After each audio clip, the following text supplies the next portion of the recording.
Your family is going to rave over today's budget-friendly skillet pork chops. Howard shows us how it starts with a box of stuffing mix and ends with a dish that looks and tastes like it's fit for royalty. We're making unstuffed, stuffed cheesy pork chops in the Mr. Food Test Kitchen.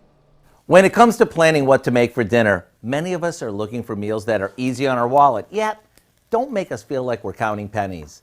If that sounds like you, then you're going to go nuts over these unstuffed stuffed pork chops.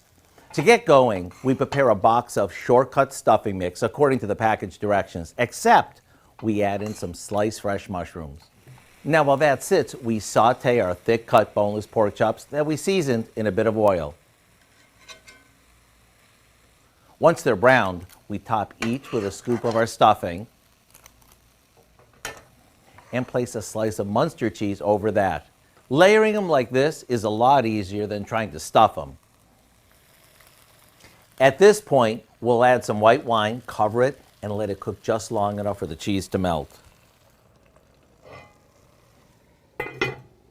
Serve these up with a green veggie, spoon the pan drippings over them, and you have a feast that looks and tastes like it's fit for a king. And only you'll know how budget-friendly it is. To get the recipe for our unstuffed stuffed cheesy pork chops, all you have to do is visit our website.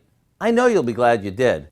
I'm Howard in the Mr. Food Test Kitchen, where today we found an unstuffed way for you to say, ooh, it's so good. You can find this recipe along with a lot more good food from the Mr. Food Test Kitchen online. Just go to our website, KOAMnewsnow.com.